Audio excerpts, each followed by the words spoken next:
Okay, let's be honest. How many of you guys have free study periods and you think you're going to be super productive and you got it all figured out? You just spent the whole hour scrolling without doing a single productive thing?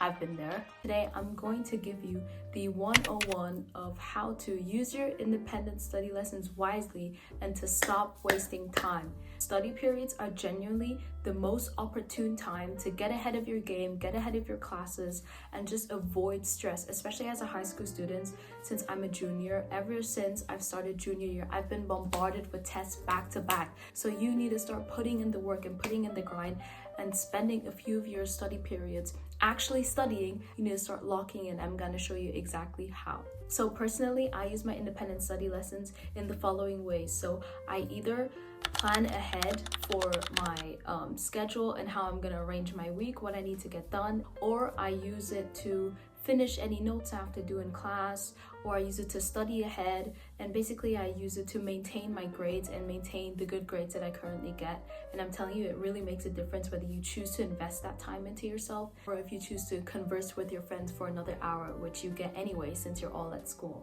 So this all links to the first point that I want to make, and the first point is to eliminate distractions. So that's really important to me. So things I do, for example, is first and foremost, it doesn't matter where I am. I could be in the most quietest place, I could be in the loudest place. You'll always see me wear headphones, and they're going to be noise canceling. And I specifically adore and have been using the Sony WH-XM4 headphones. I love them so much. The noise cancelling feature is amazing. I don't hear anything. So basically, you have to make sure that no one is distracting you. So make sure to listen to music, make sure to listen to something that relaxes you, something that keeps you focused. If that's classical music, that can be you. I personally listen to the most violent rap music.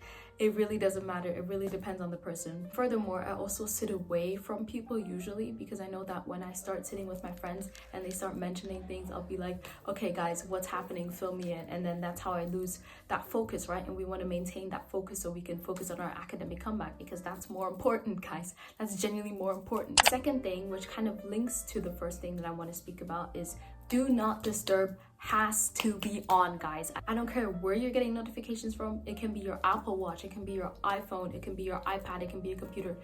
The notifications are off is such an important thing, because I feel like when you feel that little vibration in your pocket, you're just like, in your head, you're like, I'm not gonna take it, I'm gonna ignore it, right? I'm so locked in. But you're gonna pick up that phone, you're gonna look at that phone, you're gonna want to see who's texted you, who sent this to you, who is doing this and this and that. And this is another form of distraction. And so I personally put a study mode on myself, and I basically label it like lock in for IB.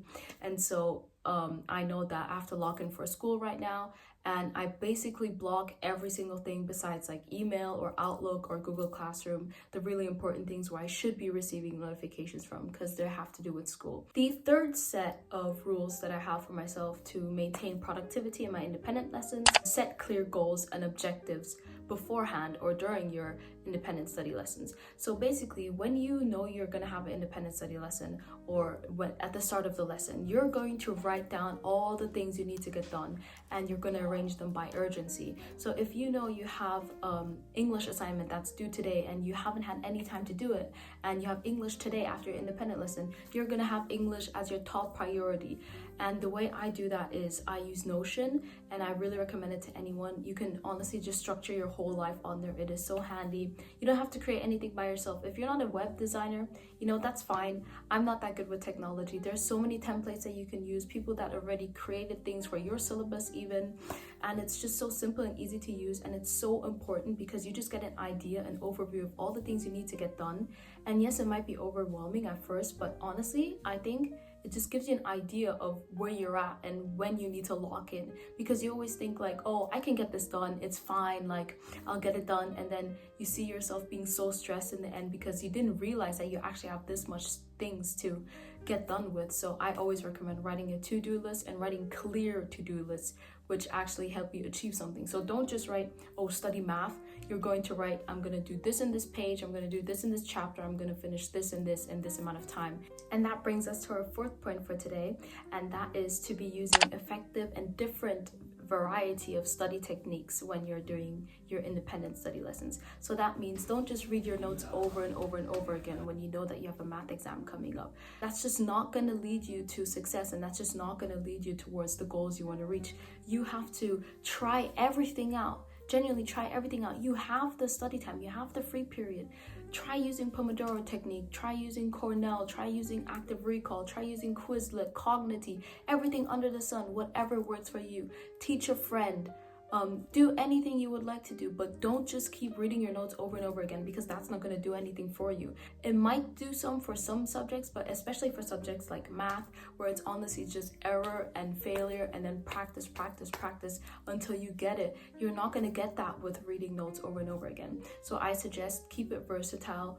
Know what you need to study for what subject, and then make sure to do that exactly in your independent study time. Use it to experiment on yourself. Use it to find out what works for you, what doesn't work for you. And that's how you work your way up. And lastly, the tip I have for you guys, which might be a little cheeky, but I love to do this in my independent study lessons, is to have a snack. Have some water always next to you. Have something to eat.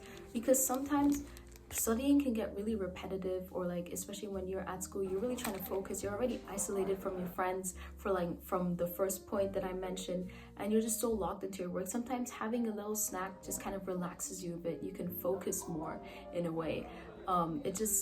It's kind of, you're trying to make studying fun. It's not just something where you just sit there for 50 minutes, you're forcing yourself, you really don't want to do this. It's like, try and make it a nice environment for yourself, even if you're at school, if you're at uni, if you're in a working environment. Just try and make it as enjoyable as possible. Bring a little cookie, bring a little cake.